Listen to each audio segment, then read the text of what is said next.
¿Alguna vez has estado en una guerra? Quiero pensar que la respuesta de la mayoría es que no. Aunque nunca sabemos, ¿cierto?, cuándo tendremos que estar involucrados en algo así. Espero Dios nos libre de cosas como esas que representan a un mundo caído en el que vivimos. Yo no he estado en una guerra, pero sí he estado en una simulación de guerra. Imagino que algunos de ustedes han visto, escuchado de estos eventos del Gotcha. Una vez me invitaron al Gotcha, era cuando vivía ahí en el norte, en el país del norte, y pues yo estaba bien emocionado, nunca había ido al Gotcha. Entonces ya se imaginarán, preguntándole a los que me invitaron, que ya habían ido, pues cómo tenía que ir vestido. No, pues llévate una playera con mangas largas para que no te duelan las balas de pintura, ¿no? Pues llévate zapatos cómodos, o sea, trata de ponerte doble playera y cosas así, ¿no? De algunos tips que me dieron. El chiste es que hice esas cosas, llegamos al lugar, renté mi equipo, te dan un casco, careta, te dan una pistola y creo que es todo lo que te dan. Y pues ya era nuestro turno de entrar al, no sé cómo llamarle, al campo de batalla. Obviamente es un campo que está diseñado para ese tipo de actividades. Y yo estaba bien confiado, bien seguro, ¿no? Me acordaba de cuando jugaba de chico con las pistolas de ligas, aquellos que son de mis tiempos. Dije, ha de ser exactamente lo mismo, no pasa nada. Y inicia, ¿no? No creo si es un silbatazo o cómo es que te hacen ver que inicia. El chiste es que pues yo ya estaba trincherado y empecé a salir y no tardé más de 10 segundos en estar en la acción de la guerra, cuando de repente sentí una bala, pero aquí en la mera boca. Y lo malo, aunque yo traía mi casco, pues el casco trae rendijas. O sea, yo creo que como para que no se acumule el vapor y no se nuble el visor, no sé. El chiste es que traía rendijas y eso no fue suficiente para mitigar el dolor. En realidad yo sentí como si me lo hubieran puesto sin casco, ¿no? Pues ya se imaginarán, mi primera vez en una zona de guerra que no conocía, con un enemigo que no conocía y sin el equipo correcto, pues yo me atrincheré. En verdad me dio miedo, en verdad sentía que estaba yo en una guerra. Ese es el sentir que me dio por el impacto de haber recibido un golpe tan duro y luego en la boca, ¿no? Entonces después dije, no, pues me voy cobarde aquí atrincherado. Me quise mover, pero yo nada más sentía los balazos. O sea, en realidad yo era carne de cañón. Yo no sabía ni lo que me había metido. Y aparte era oscuro el cuarto, o sea, no crean que había mucha luz. Ya salí todo achicopalado, todo decepcionado, todo lleno de pintura. Y después me enteré que obviamente con los que estábamos peleando era gente que ya agarraba eso como su hobby, como sport.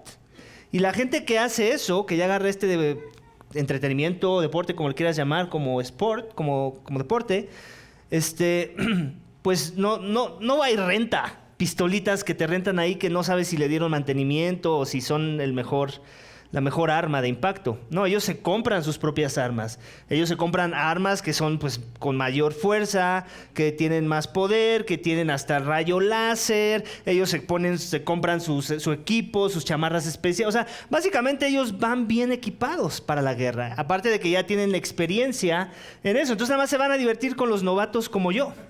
Esa es la realidad. Así me sentí usado por estas personas, ¿no? Pero bueno, eso me quedó de experiencia.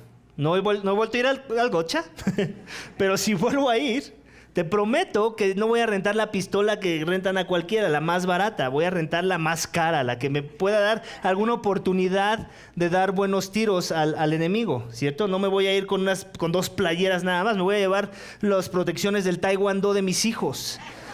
Voy a hacer muchas cosas que no hice la primera vez. Me voy a ir bien equipado para poder pelear esa batalla, ¿cierto? Bueno, ¿por qué les digo todo esto? Porque esa es la vida cristiana a un nivel obviamente elevado y realista. No es una simulación. La vida cristiana, iglesia, es una guerra. Quieras o no aceptarlo, quieras o no verlo así, no importa lo que pienses de esta declaración, lo que importa es lo que diga la palabra de Dios. Y la palabra de Dios enseña que la fe cristiana, la vida cristiana, el seguir al Dios vivo, es incursionar en una guerra, en donde tú te conviertes en un soldado de la fe, en un soldado de esa guerra, que por cierto ya está ganada. No es una guerra que hay que ir a ganar, es una guerra que ya está ganada, pero que sigue siendo guerra. Algo así como cuando los Estados Unidos tiraron la bomba en Hiroshima y Nagasaki, y ya los japoneses ya se habían rendido, la guerra estaba perdida, pero seguía habiendo grupos de choque, seguía habiendo algunos mandos japoneses distribuidos en otras regiones que seguían presentando batalla. Ellos tal vez ya no sé si ya se habían enterado o no que la guerra había terminado, pero seguía habiendo pequeños enfrentamientos entre los aliados y el ejército nipón. ¿Y por qué era eso? Porque el enemigo no está contento con la derrota. ¿A quién le gusta la derrota?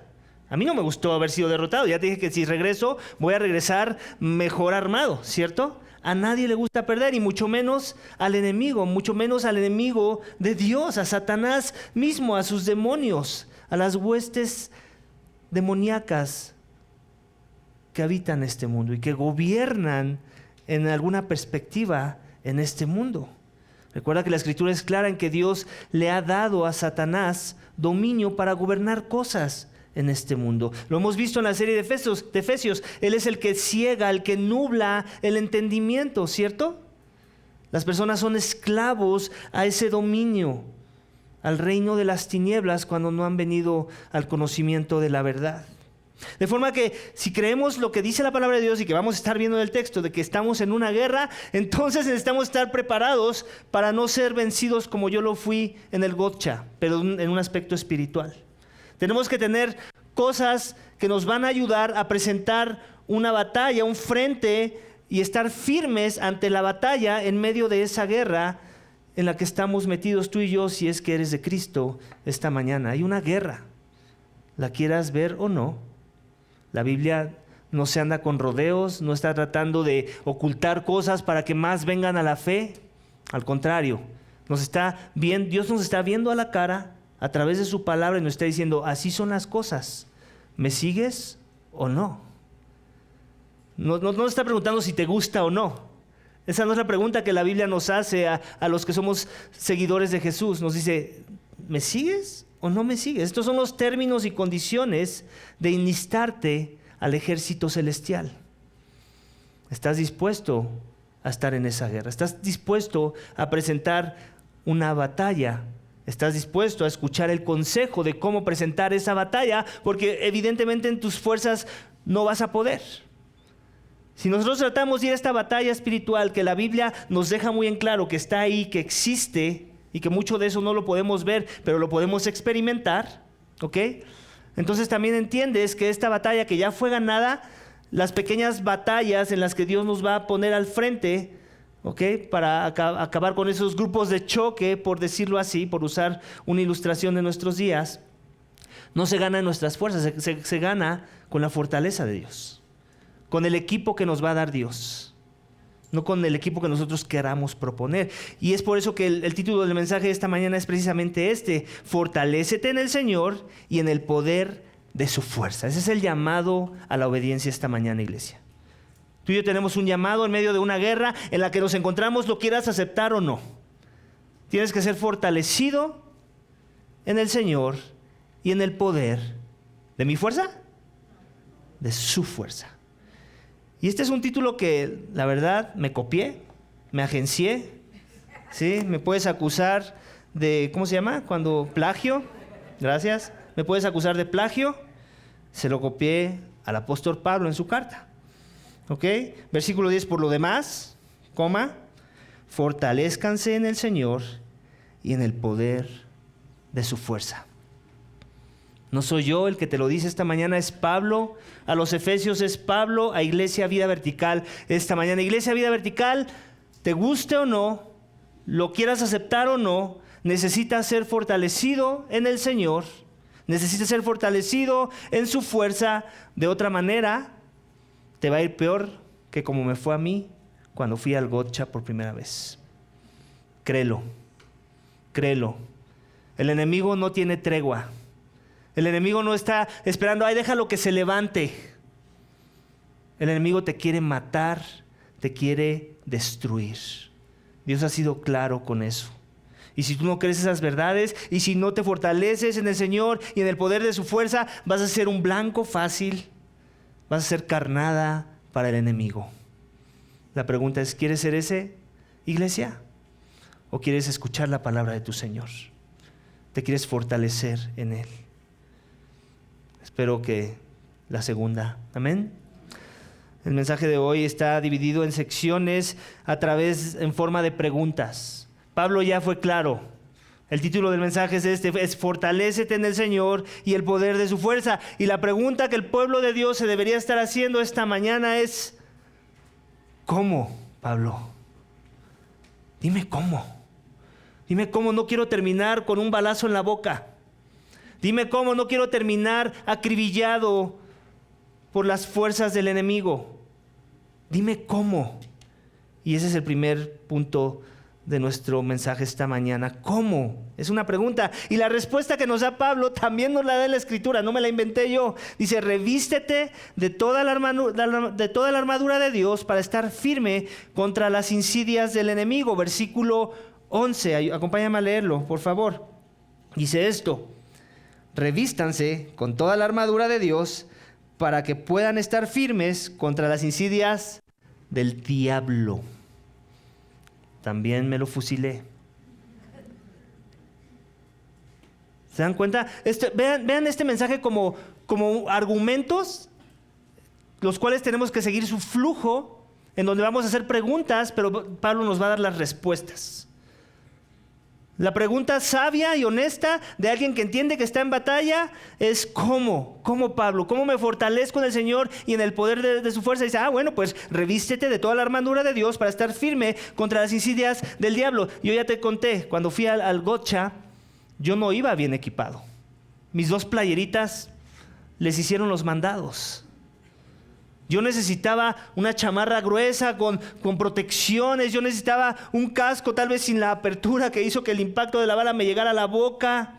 Yo necesitaba una mejor arma. Yo necesitaba ir mejor equipado. Tal vez no necesariamente el mejor experimentado, pero por lo menos que no me dolieran los guamazos para que yo le entrara a los guamazos, como decimos por ahí.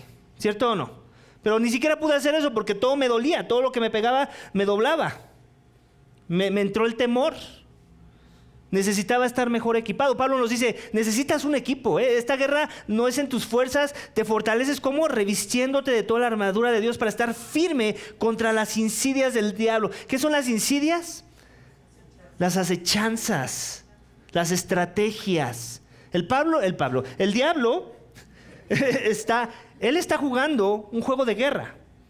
Él es un estratega en medio de esa guerra. Y si nosotros no estamos haciendo contraestrategia, entonces vamos a perder la batalla.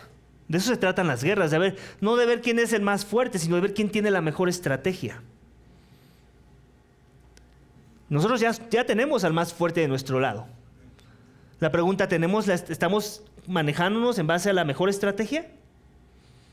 Él nos dice, revístete de toda la armadura de Dios para estar firme contra las insidias del diablo. Ese fue el punto 1. Eso nos lleva, creo, a hacer otra pregunta. Revístete, ok, me queda claro que hay algo de lo que me tengo que revestir. Gracias, Pablo, pero ¿por qué? O sea, ¿cómo que por qué?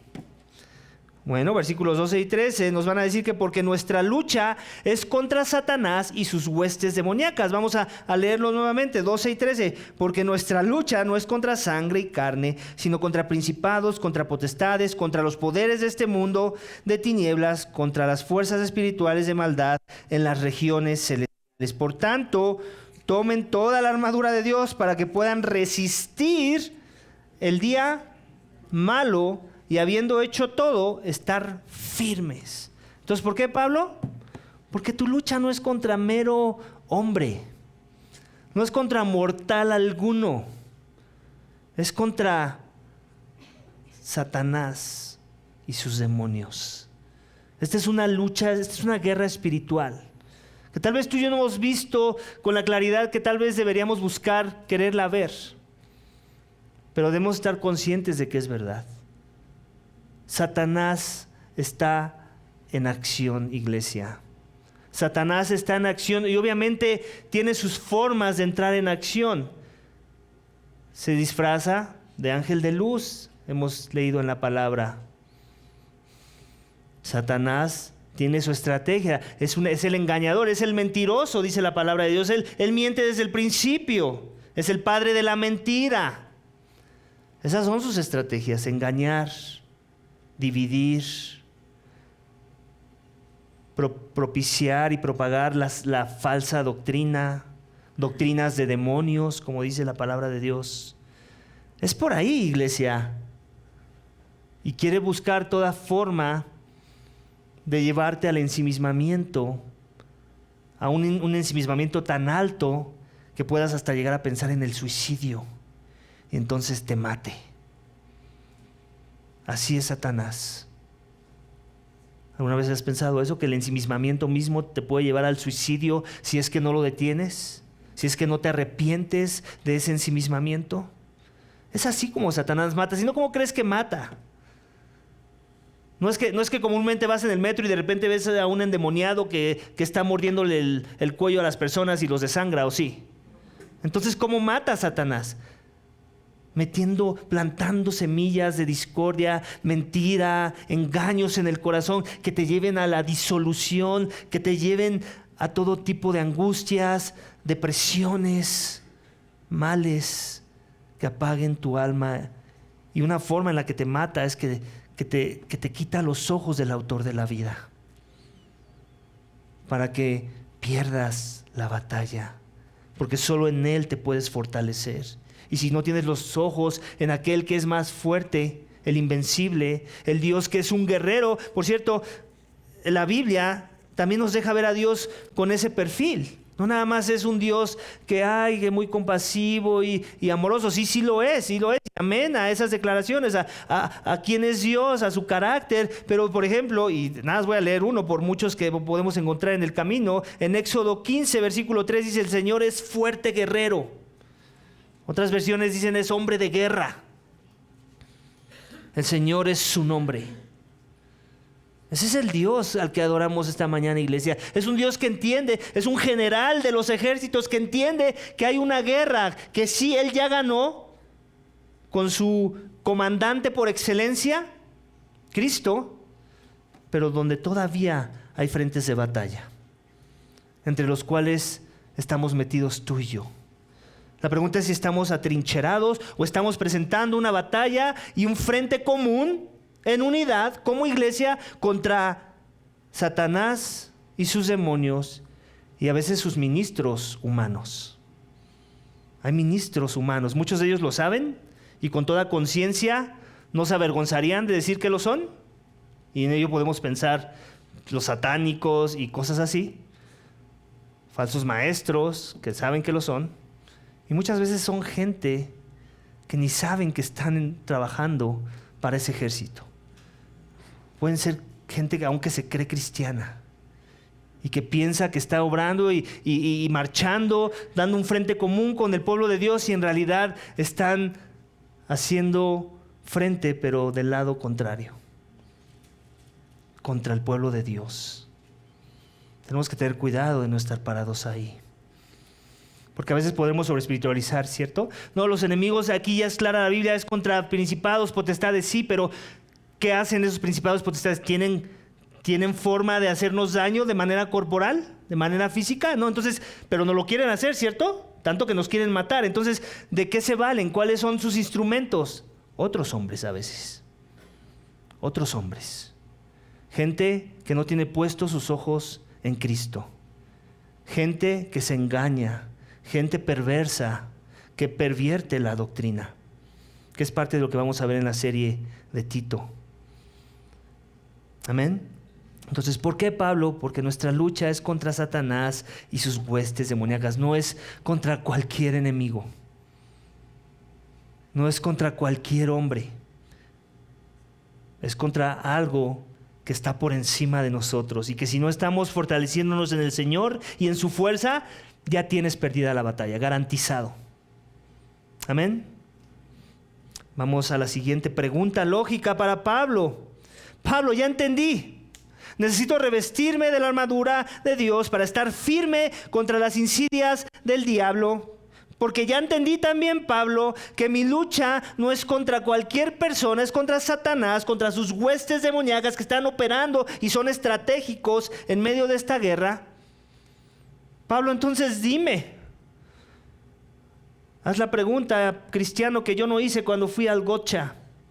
Dime qué elementos tiene la armadura que me mantiene firme, Pablo. ¿Cómo debo de ir vestido? ¿Cómo debo de ir equipado para poder presentar un frente no a la defensiva, sino a la ofensiva?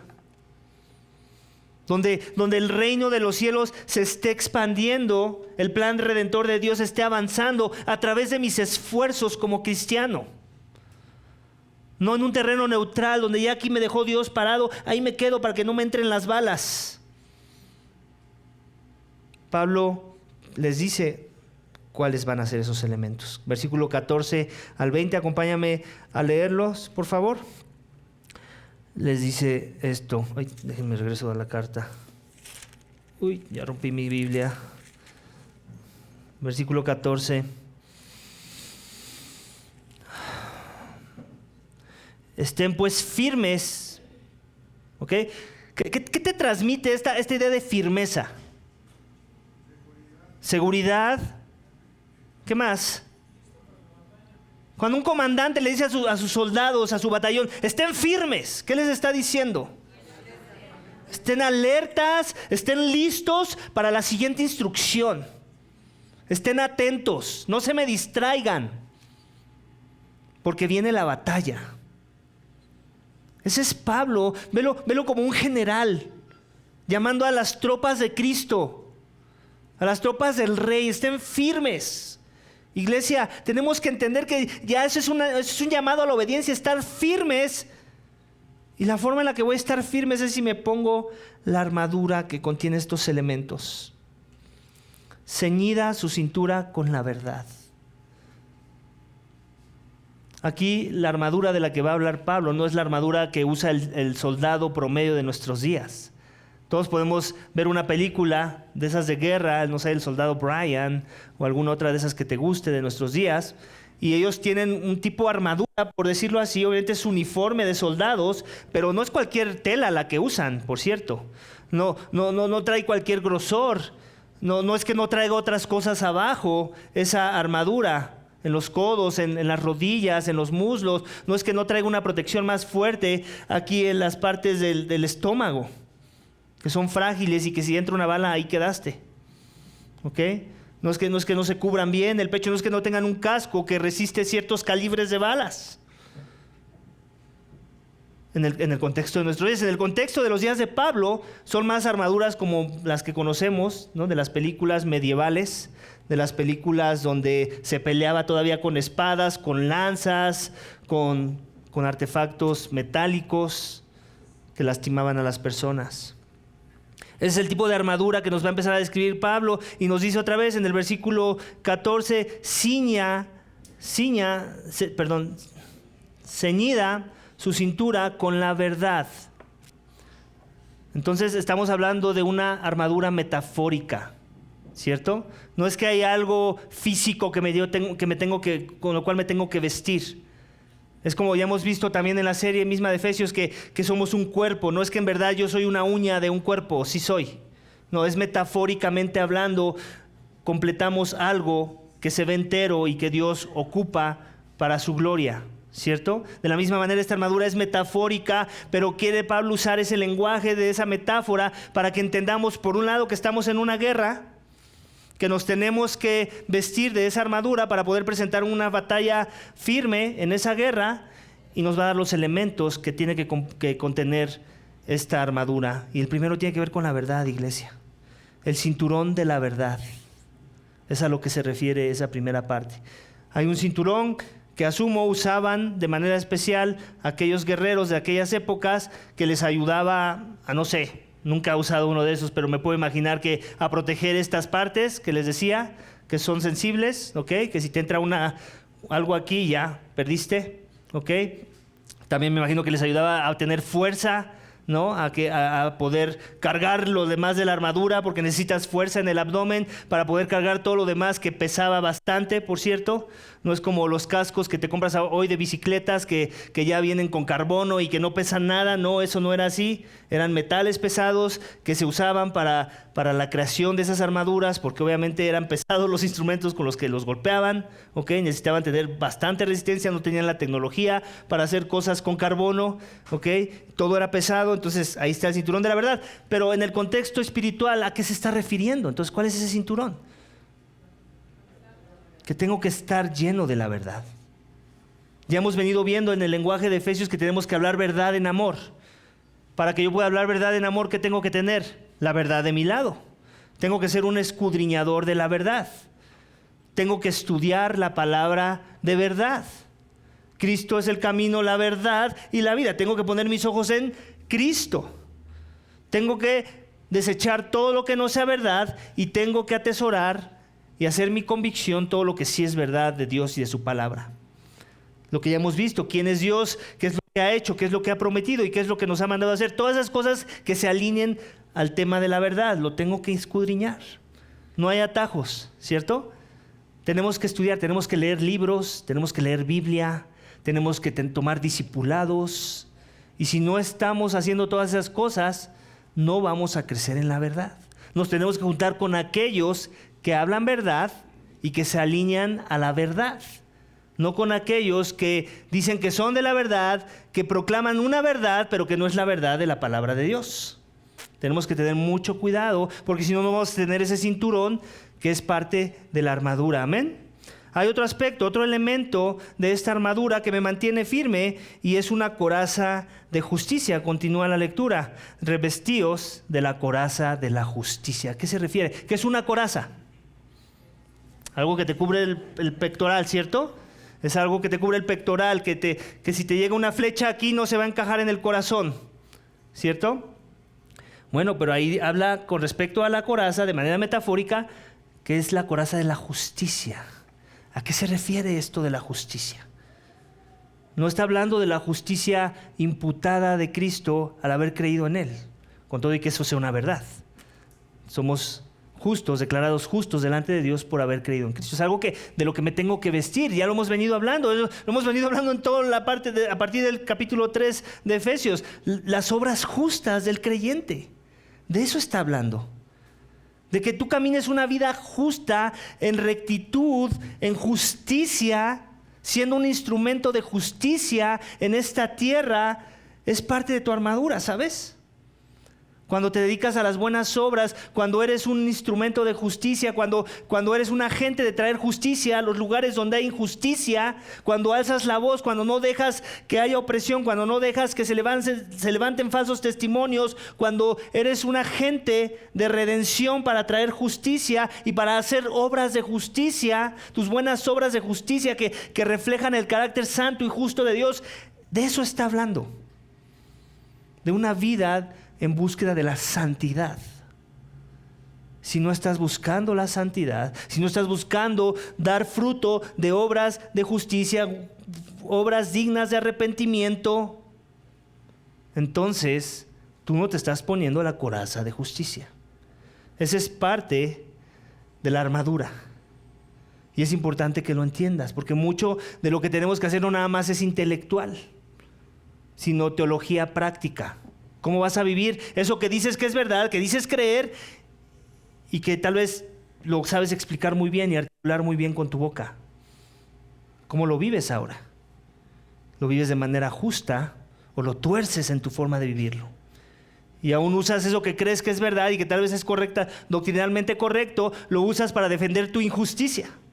O el no traer justicia a lugares donde deberías de ser un agente de traer justicia a las cosas. ¿Quién eres tú, iglesia, con respecto a esto? Traes puesto esa coraza. Vamos a la siguiente. También te tienes que poner los zapatos del evangelio. Vamos a continuar la lectura. Y calzados, versículo 15, los pies con la preparación para anunciar el evangelio de la paz. Necesitas zapatos, ¿cierto?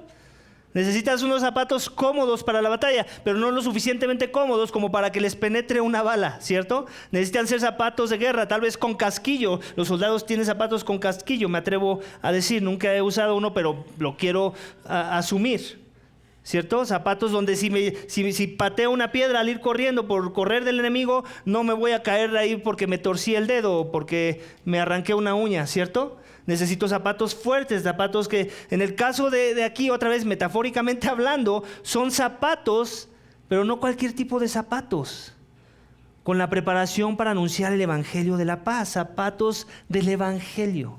En otras palabras, tiene que ver otra vez con acciones de tu parte. Tienes que ser una persona evangelista. Ya lo dijimos, Spurgeon lo decía, todo cristiano es un misionero o un impostor. Si te soy honesto, quiero hacer una confesión. Ya tiene un rato que no comparto el evangelio a una persona.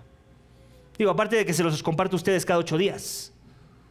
Pero no, y no lo digo con orgullo, lo digo con vergüenza. O sea, si de manera intencional, que yo haya sido estratégico de decir, ayer lo pensé, pero hasta me sentí mal el querer hacerlo. ¿Sabes por qué me sentí mal? Porque dije, y no debía haberlo hecho, sentirme mal, pero así es el pecado, así es el engaño a veces. Dije, ay, sí, no, ahorita sí lo quieres compartir porque acabas de leer lo que vas a predicar el domingo. Y se lo iba a compartir al del Uber. Y me sentí mal y no lo hice. Algo que yo no hubiera tenido problema en hacerlo hace 3 años. Ahorita sí lo tuve. ¿Por qué? Porque se me está olvidando que esta es parte de la armadura. Y cuando digo el evangelio, es el evangelio. Donde tal vez el Uber me iba a sacar de su carro. Por aquellos que se están dando golpes de pecho. Y no, yo sí le dije a la señora que Jesús la ama. Ese no es el evangelio.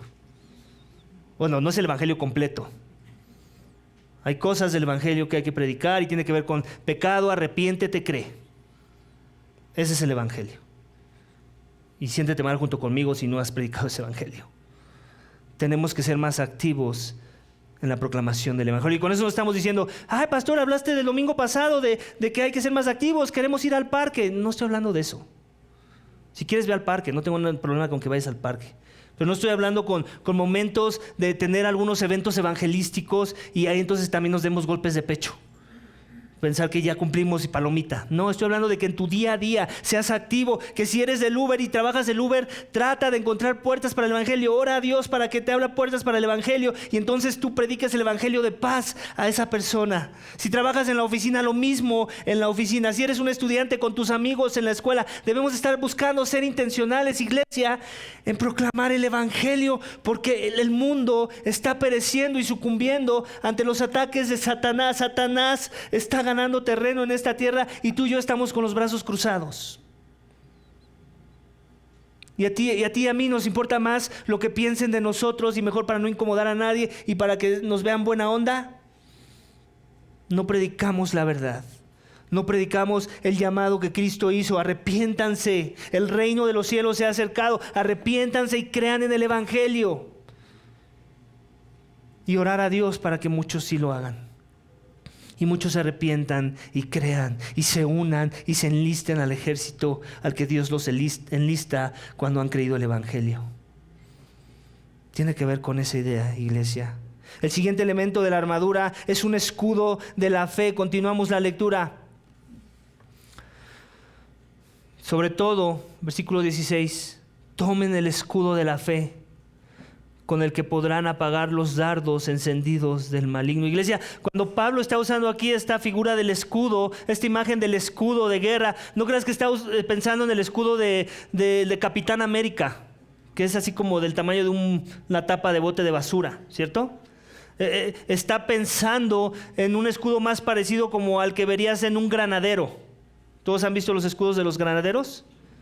Es un escudo que te cubre de cabeza a pie. De ese tipo de escudo Pablo está hablando. Y lo está haciendo en alusión y para hacer referencia a la fe misma. Toda tu vida debe estar caracterizada por la fe. Sobre todo tomen el escudo de la fe, con el cual podrán apagar todos los dardos encendidos del enemigo. Si la palabra ya ha sido clara, sin fe no puedes agradar a Dios.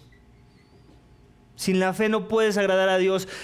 ¿Quieres saber por qué fue más agradable el sacrificio de Abel que el de Caín? Hebreos no lo dice, ya vimos en Hebreos. Por la fe, Abel agradó más a Dios en su sacrificio. No fue porque uno ofreció tacos de birria y el otro no. Fue por la fe. La fe. Es la fe la que agrada a Dios. Y todo lo que hagamos, si no lo hacemos por fe, no es para gloria de Dios. Pablo quiere que todo lo que hagamos, que todo lo que pienses, que todo lo que sientas, por eso el escudo, ¿cierto? Que te protege, todo lo que pienses, todo lo que sientas, todas tus inclinaciones sean para fe, por fe y para fe, sin la cual nadie puede agradar a Dios. Nadie. Un amigo en Canadá me preguntaba en la semana, ya tiene rato que no platicaba con él por texto, me decía, oye, ¿y por qué las obras de los cristianos son las que agradan a Dios y no la de los no cristianos? Yo le decía, por muchas razones, pero una de ellas es por la fe. Porque la fe, cuando entendemos el significado de lo que significa esa palabra, trae consigo muchas cosas. Trae que esa buena obra, tal vez menos sorprendente que la que pueda hacer Carlos Slim, ¿ok? Esa buena obra viene con la fe de querer primeramente agradar a Dios y no a Omar o a las personas a las que les pueda yo hacer un favor. Viene con la mente de que Dios sea glorificado a través de esa buena obra y no Omar o cualquier otro que vaya a ser beneficiado por esa buena obra. Viene con la mente de avanzar el plan redentor y que las personas vean las buenas obras y glorifiquen a Dios que está en los cielos. Vienen no pensando en el ensimismamiento de cómo me beneficia a mí, sino cómo beneficia a los demás. Esa es una obra con fe. La fe que agrada a Dios, el escudo que hay que ponernos en medio de la batalla, iglesia. Que todo lo que hagas sea con fe y no sin ella. Amén.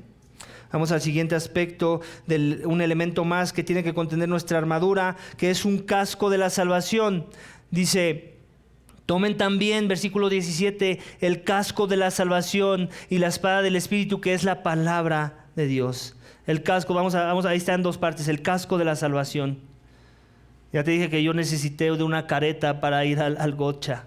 Y una persona que entrena taekwondo necesita también una careta. Y ya les dije el nombre de los que usan los escudos largos, ¿cómo se llaman? Un granadero necesita un casco de granadero. Y así, si juegas fútbol americano, necesitas un casco de fútbol americano.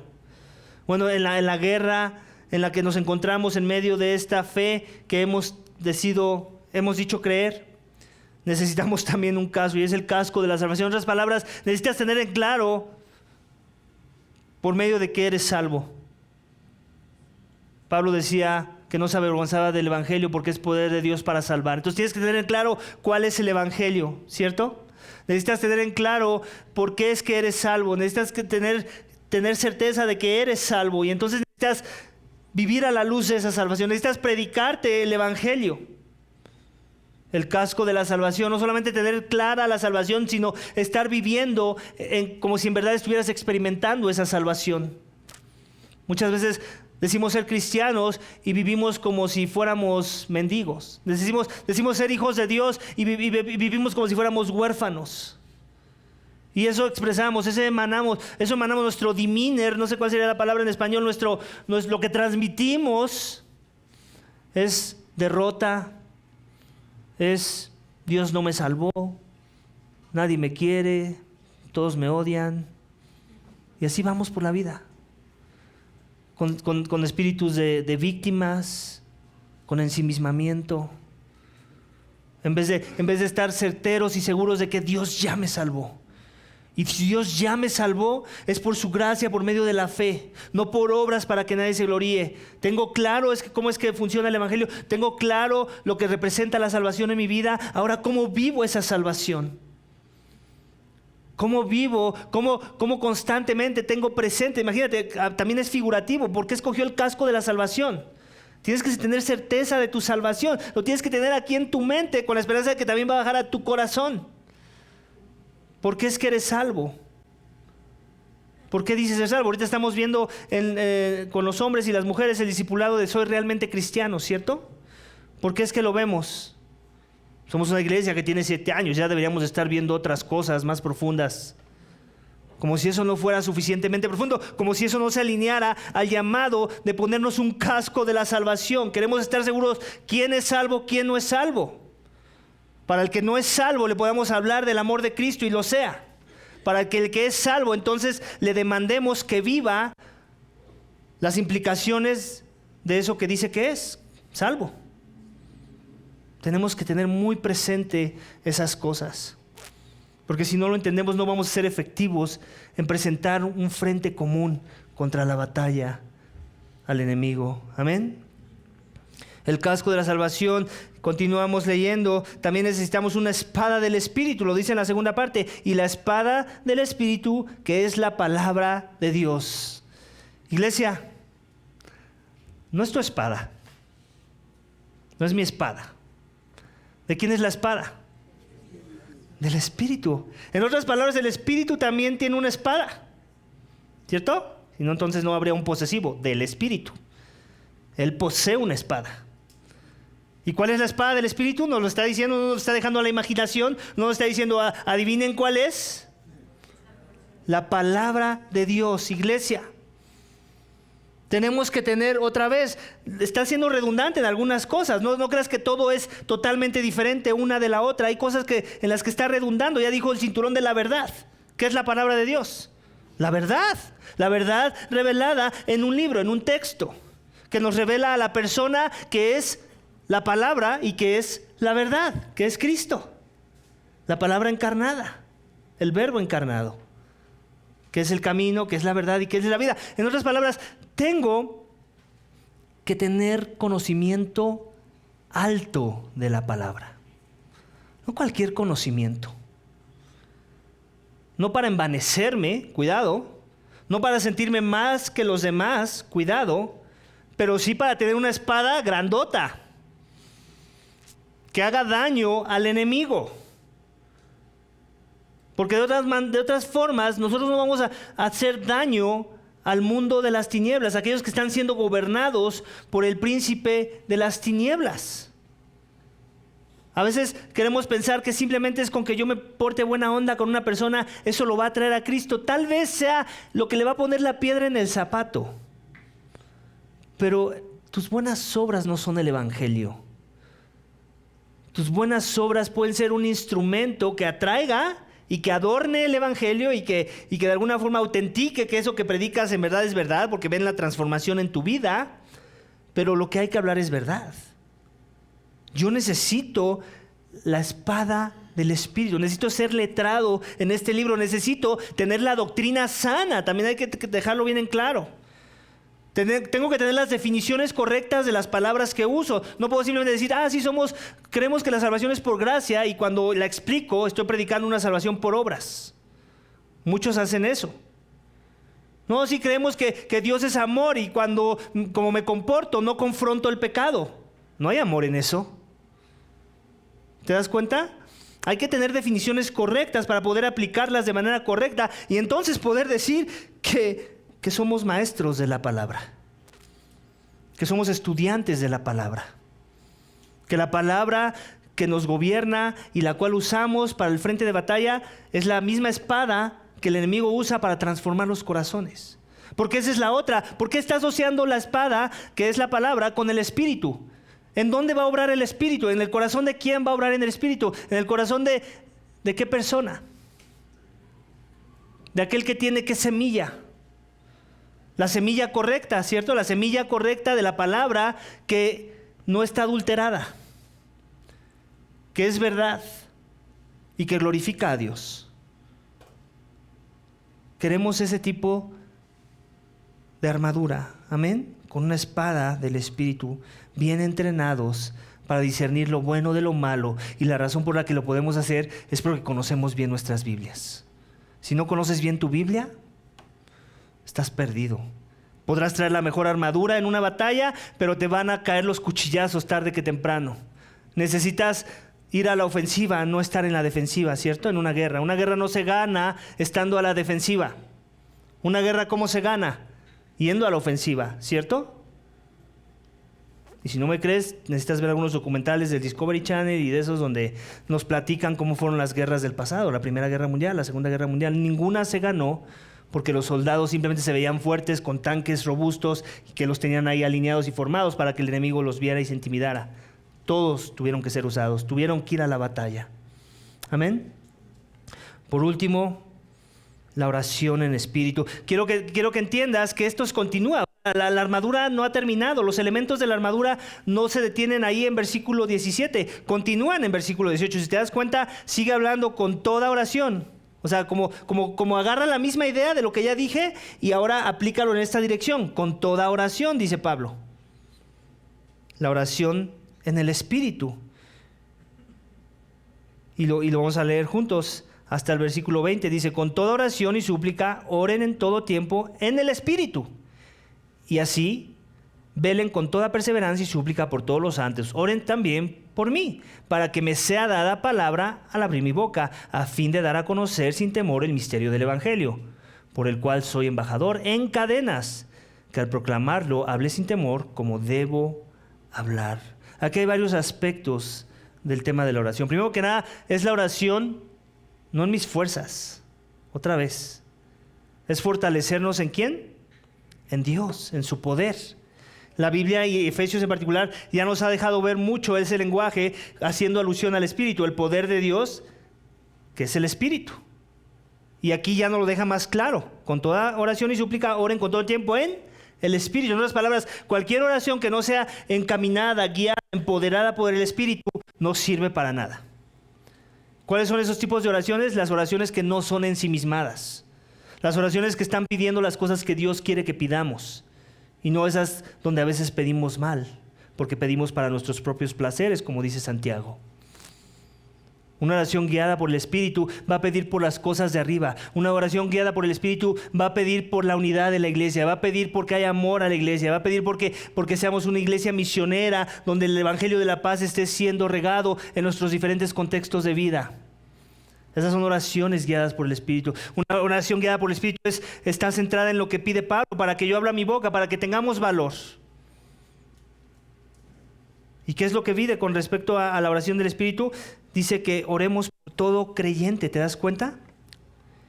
Velen con toda perseverancia y súplica por todos los santos, no por los que son de tu preferencia, iglesia. Si tienes aquí entre nosotros algunos por los que oras mucho y los demás fuchi, cuidado, porque eso habla mucho de si tu oración, aún a la que haces para aquellos que son de tu preferencia, la estás siendo guiada por el Espíritu, o si son pura religiosidad en tu corazón, guiado en tus propios deseos y tus preferencias. Por todo creyente, no nada más por todo creyente de esta iglesia, por todo creyente de otras iglesias. Somos parte de una familia de iglesias, ¿cierto? Por cierto, la próxima reunión de oración por virtual, vamos a estar orando por 15 plantadores de iglesias que están en camino a plantar una iglesia de nuestra familia de iglesias en otras partes del mundo. Oremos para que un día también nosotros seamos anfitriones de esa obra y ser usados por Dios para esa causa en nuestra región. Pero mientras, no porque no está pasando en nuestra región, por lo menos a través de nosotros y nuestra iglesia local, no vamos a orar por aquellas iglesias de nuestra familia de iglesias donde sí hay gente que ya levantó Dios y que van a ser enviados y que ya están algunos en el lugar al que fueron enviados. Tenemos que orar por todo creyente. Iglesia, estamos en una guerra. Ya hemos dicho antes que una iglesia es una embajada del reino. Queremos que haya muchas embajadas.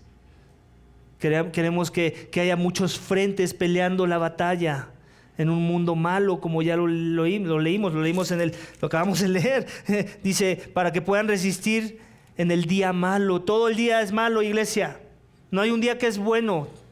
Tus vacaciones no dejes que te engañen de pensar que vivimos en días buenos. Tu aumento, tu posición, que te ascendieron en tu trabajo, el que ya te compraste una casa o un carro. Hay cosas buenas, no estoy negando que hay bondad de Dios, pero en medio de esa bondad y de esa gracia inmerecida y gracia común, a veces para los incrédulos, que Dios permite que caiga la lluvia y que salga el sol para ellos, todos los días siguen siendo malos. Y hasta que no entendamos eso, no vamos a entender que hay una batalla y un frente común ante el cual nosotros tenemos que presentar firmes esa batalla. Amén. Como también es que oramos guiados por el Espíritu. Como luce una oración guiada por el Espíritu, es una oración para hablar correctamente, que es lo que continúa diciendo. Dice, oren también por mí, para que me sea dada palabra al abrir mi boca, a fin de dar a conocer sin temor el misterio del Evangelio. ¿Te das cuenta? Él quiere dar a conocer un misterio. Él quiere hablar correctamente, no cualquier cosa. Él quiere tener en claro qué es el Evangelio. Pablo no se avergüenza del Evangelio. Ya lo hemos dicho antes y lo vamos a volver a repetir a manera de aplicación. ¿Tú tienes claro cuál es el Evangelio? ¿Te digo algo y te confieso algo?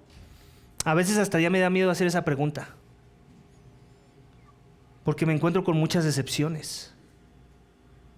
Y hablo de la membresía de nuestra iglesia. No estoy hablando de los de allá afuera. Que les pregunto, ¿cuál es el Evangelio? Y todavía no hay una respuesta clara. No hay palabras correctas aún. Yo no sé dónde estás parado con respecto a esta realidad. Pero si ese eres tú, deberías de preocuparte. Por eso tenemos una biblioteca, por ejemplo. Si no te es suficiente los discipulados que damos, que yo de por sí ya creo que son suficientes, bueno, pues ve la extramilla entonces. Saca un libro. Hay varios libros ahí. El evangelismo, el evangelio. ¿Qué es el evangelio? Tenemos que tener claridad en las cosas que son de primera importancia, iglesia, para poder hablar correctamente y no decir insensateces. Y no decir la cosa que nos acomoda y que hace que todas las personas estén contentas de que seamos sus amigos, sin importar si son nuestros familiares. Amén. Y por último, ¿cómo luce una oración en el Espíritu? Es una oración por valor para proclamar el Evangelio. Es lo que Pablo nos sigue diciendo, ¿cierto? Dice, por el cual soy embajador en cadenas, que al proclamarlo hable sin temor como debo de hablarlo. Está en cadenas, pero no, el Evangelio no está en cadenas, dice Pablo. Pero Pablo de alguna forma nos está dejando ver como diciendo, mis cadenas me atemorizan. Mis cadenas me pueden hacer llegar a pensar que sería mejor que yo dejara de proclamar este mensaje para que me quiten las cadenas. No creas que Pablo era así Superman en el Evangelio. Tenía temores. Quería estar cerca de los que él amaba. Las cárceles, las cadenas no le dejaban hacer eso. Por eso pedía por oración, por favor, para que yo no tenga temor, para que yo pueda hablar lo que debo hablar. ¿Qué es lo que Pablo debe hablar? El Evangelio. El Evangelio que salva las almas, el Evangelio que trae daños al enemigo, el Evangelio que arrebata a los cautivos por Satanás. Ese es el Evangelio y ese es el tipo de oración que debemos estar haciendo tú y yo, iglesia. Ya deja de pedir por un mejor trabajo. Gloria a Dios y Dios te lo da. Pero óralo una vez, está bien, no pasa nada. No somos legalistas aquí. Pero que no sea ese tu tesoro. Ya deja de pedir por un mejor carro. Ya deja de pedir por una esposa, por un esposo. ¿Por qué no pides para que Dios te diga qué es lo que debes de hablar? Y que antes lo conozcas bien. Cuando entiendes que la vida trasciende, que la vida no es lo que se queda en esta tierra. ¿Cuándo fue la última vez que predicaste el Evangelio? ¿Cuándo fue la última vez que hablaste lo que debías hablar? Hay cosas que hay que hablar si somos de la fe. Y no podemos comprometerlas, no podemos excusarnos tampoco. No hay excusas correctas. Salvo que te hayas quedado mudo. Esa sería una excusa correcta. Y hasta eso tendrías que estar buscando formas de aprender otros lenguajes para comunicar el Evangelio. Amén. Por último, penúltimo, otra pregunta, ¿no? Como que ¿quieren seguir escuchando o ya paramos la serie? Ustedes díganme. Pablo, ¿algo más? Pablo.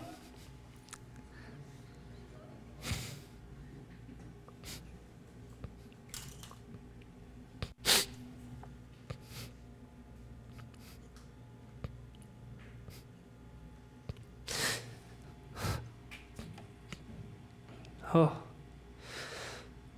Si estás abrumado, siéntete abrumado. No vienes a una iglesia que vino a apapachar el pecado, ¿cierto?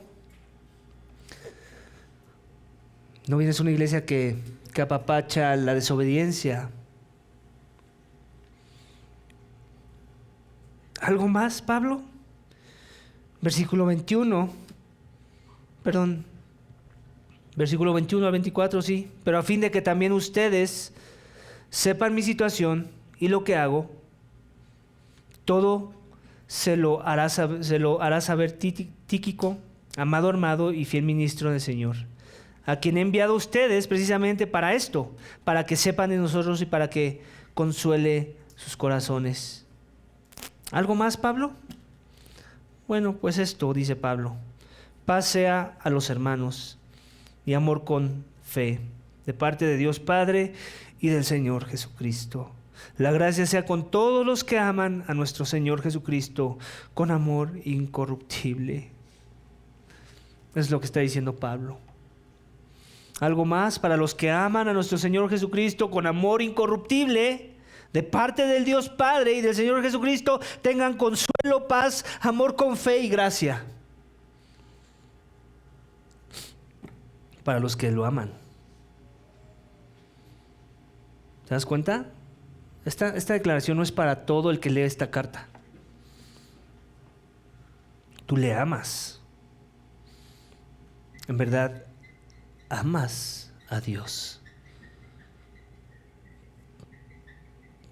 Detente y piensa en la respuesta de esa pregunta. ¿Tú le amas? Porque si no le amas, ni te abrumes, porque todo lo que ya hemos dicho no es para ti. Todas las ordenanzas y los llamados a la transformación y a la obediencia no son para ti. Pero si le amas, entonces no nada más tienes que obedecer, tienes consuelo, tienes paz, tienes amor con fe y gracia de parte de Dios Padre y del Señor Jesucristo. Y mucha de esa gracia te la va a dar a través de su iglesia, quiero dejarlo en claro. No sobreespiritualices las cosas. Mucha de esa paz, mucho de ese amor con fe y consuelo, Dios te lo va a proporcionar y te lo va a ministrar a través de una iglesia local sana que proclama y predica el Evangelio. Necesitas creerlo. Pero si aún no le amas, si aún no te has arrepentido de tus pecados, si aún dices que te has arrepentido de tus pecados, pero sigues metido en el pecado, sigues creando divisiones, envidias, celos, maledicencias, chismes, injurias injustas, falso testimonio, es porque tú no le amas y tienes que arrepentirte y amarle por primera vez, amarle en verdad. Amén. Cristo propuso el camino y el camino del amor no empieza contigo, empieza con Él. Él nos amó primero y se dio a sí mismo. Se dejó clavar en una cruz por tus pecados, por tus injurias, por tus chismes, por tus quejas, por tus maledicencias, por tu falta de arrepentimiento y fe en muchas cosas que glorifican a Dios. Cristo llevó tu castigo en esa cruz. Eso te incita al amor. Que Él llevó tu lugar, que Él llevó la ira por tu pecado para que tú no la llevaras. Él pagó el castigo por el pecado. Y Él resucitó al tercer día, victorioso. Y esa victoria viene acompañada de un poder que lo resucitó. Y ese mismo poder obra en los corazones de aquellos que en verdad han creído, que en verdad están viviendo el Evangelio, que en verdad tienen vidas transformadas, que se ven representadas en la comunidad de la fe. Gente que busca la unidad, gente que se somete, como hemos venido viendo en la carta. Hay mucho sometimiento por trabajar, mucho amor que dar. Pero si tú no quieres vivir esas verdades es porque aunque digas que le amas, no le amas y aún no has creído. Y lo tenemos que poner en esas palabras para que se entienda y entonces tengas alguna esperanza de venir en verdad y de amarle en verdad y de arrepentirte y creer en verdad. Cristo lo dijo: arrepiéntanse y crean en el Evangelio. Arrepiéntanse y crean en que yo ya pagué el castigo, en que ya no hay nada que le tengas que probar a nadie, en que ya no hay un cargo, un rango, una posición que tienes que estar peleando en esta vida, ni dentro ni fuera de la iglesia. Yo lo lleno todo en todo. Yo suplo tu más grande necesidad. Ya estás completo en mí. Yo soy la plenitud de aquel que lo llena todo en todo. ¿Lo crees, iglesia? Y si no lo crees, arrepiéntete y cree en el Evangelio, que Cristo te sigue esperando con brazos abiertos para aquel día en que en verdad lo quieras creer. Amén. Vamos a orar, iglesia. Padre, te damos gracias. Gracias por tu palabra. Gracias, Señor, por recordarnos que estamos en una batalla donde hay guerra, donde hay muchos frentes que hay que pelear y que tenemos un llamado a estar involucrados en pelear esa batalla, que no podemos hacernos de la vista gorda, que no podemos estar en una posición neutral, que eso no representa tu evangelio. Eso no revela que en verdad entendemos y hemos creído el mensaje, Señor. Hay muchas cosas que trabajar. Todos tenemos algo que trabajar. Si hay alguno aquí entre nosotros que piensa que está completo como el joven rico que pensó que ya había obedecido todo, humíllalo, Señor. Que se arrepienta y crea a esa persona. Yo te pido por aquellos que no son de la fe aún, que aún no han creído esta verdad, que aún no creen que su vida está en juego y que todo va a tener con un resultado final de muerte eterna o vida eterna, Señor, que entiendan que esto es una realidad, que esto no es un juego y que por eso el llamado a estar firmes. Y todo aquel que en verdad ha creído, gracias por haberlo salvado, gracias por las evidencias de gracia en su creer. Te pido que nos ayudes a seguirnos equipando en estas cosas, que de manera metafórica nos has dejado ver la importancia de cada una de ellas, Señor. Ayúdanos a estar bien armados para poder ser útiles en el avance de tu reino, para poder en verdad presentar una batalla en contra de las acechanzas del enemigo, de las insidias del diablo. Perdónanos cuando hemos sido ignorantes, perdónanos cuando hemos sido negligentes, cuando hemos procrastinado en estas cosas. Ayúdanos a no bajar la guardia, ayúdanos a estar firmes en el poder del Espíritu y guiados por tu palabra. Ayúdanos a que el Evangelio siempre sea nuestra motivación para dar pasos de fe en nuestra vida. Todo esto te pedimos y te damos gracias en el nombre de tu Hijo amado Cristo Jesús. Amén.